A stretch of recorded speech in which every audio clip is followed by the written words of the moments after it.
एक झूठ।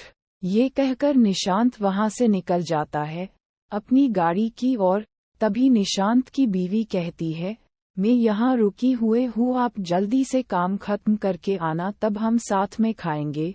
निशांत उसे देख, हाँ ठीक है, मैं जल्दी आ जाऊंगा काम करके, ये कह के चले जाता है। निशांत वहां से निकलकर सीधा शराब के दुकान पे जाता है और बैठकर शराब पीने लगता है। और यहाँ घर में सभी लोग अपने अपने घर चले जाते हैं। तभी निशांत की माँ निशांत की बीवी को कहते हुए, बहू तुम खा लो, निशांत अपना वहाँ खा लिया होगा, उसका इंतजार मत करो। ये सुनके के बाद निशांत की बीवी ने कहा, उन्हीं कहा कि वो जल्दी काम खत्म करके आएंगे, और मैंने उन्हें कहा भी है कि मैं आपके लिए रुकी रहूंगी, आप आओगे तो दोनों साथ मिलके खाएंगे। ये सुनकर निशांत की माँ ने कहा, ठीक है, जैसा तुम्हें ठीक लगे, मैं जा रही हूँ सोने। ये बोल के निशांत की माँ और बाकी सब सोने चले गए और निशांत की बीवी वहां सोफे पे बैठ इंतजार करने लगी निशांत की। रात के 3 बज गए थे, लेकिन निशांत घर नहीं आया था और नहीं कॉल उठा रहा था।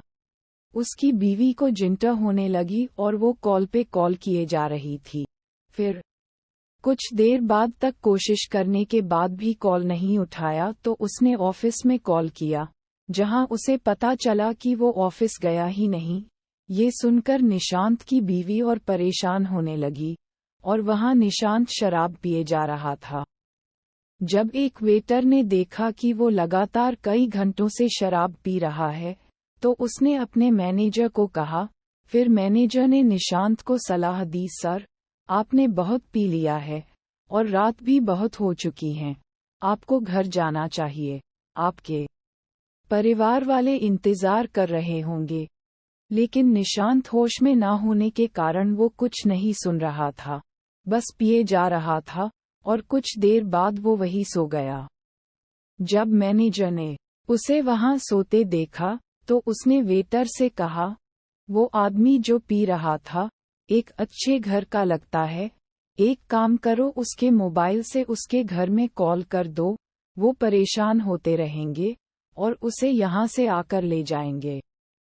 ये सुन वेटर ने निशांत के पॉकेट से मोबाइल निकाला और जैसे ही स्क्रीन चालू किया तो देखा एक नंबर से 100 से भी अधिक कॉल आ चुके थे।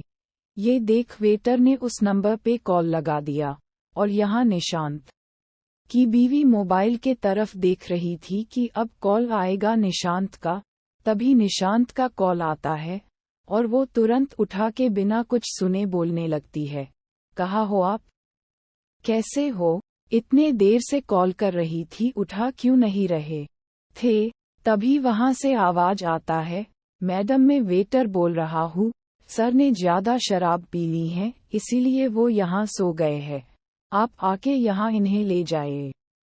ये सुनकर निशांत की बीवी को मानो झटका सा लग गया हो। वो समझ नहीं पा रही थी आखिर क्यों। निशांत की बीवी ने पिताजी और निशांत के बड़े भाई को जगाया और उन्हें सब कहा। ये सुन सब हैरान हो गए और उसके बड़े भाई उसे लेने चले गए। कुछ देर बाद निशांत को लेकर घर आते हैं और उसे अपने कमरे में सुला देते हैं। लगभग सुबह हो गई थी, तभी निशांत की माँ किचन जाती है सबके लिए चाय बनाने। तब वो देखती है खाना सब पड़ा हुआ है। तभी वो समझ जाती है कि बहू ने खाना नहीं खाया और पूरी रात जगी थी। वह जल्दी से नाश्ता बनाकर उसके पास ले जाती है, कहती है, बहू तुमने पूरी रात कुछ नहीं खाया और पूरी रात बैठे थे सोफा पर, लो कुछ खा लो और थोड़ा आराम कर लो। ये सुन निशांत की बीवी ने कहा, मुझे भूख नहीं, आप सब खा लीजिए, और निशांत की ओर देखने लगी। ये देख माँ वहां से चले गई। कुछ देर बाद निशांत उठता है और वो देखता है कि वो घर में है, तो उसे सब समझ आ जाता है कि घर में सबको पता चल गया और कोई उसे वहां से लेकर आया और सामने उसकी बीवी बैठे रहती है। वो उसे कुछ कहे कि निशांत की बीवी उठकर वहां से चले जाती है। ये देख निशांत सोचता है कि उसे शाम को मना लूंगा, फिलहाल ऑफिस चले जाता हूँ। ये सोच निशांत तैयार होने चले जाता है। जब वो तैयार होके हॉल में आता है, तब वो देखता है कि सारा परिवार वहां बैठे रहते हैं। तब निशांत सबके पास जाता है और सबको सारी बात बताता है, कैसे उसे पोस्ट से बदल दिया गया और वह दुख होकर शराब पीने चले गया।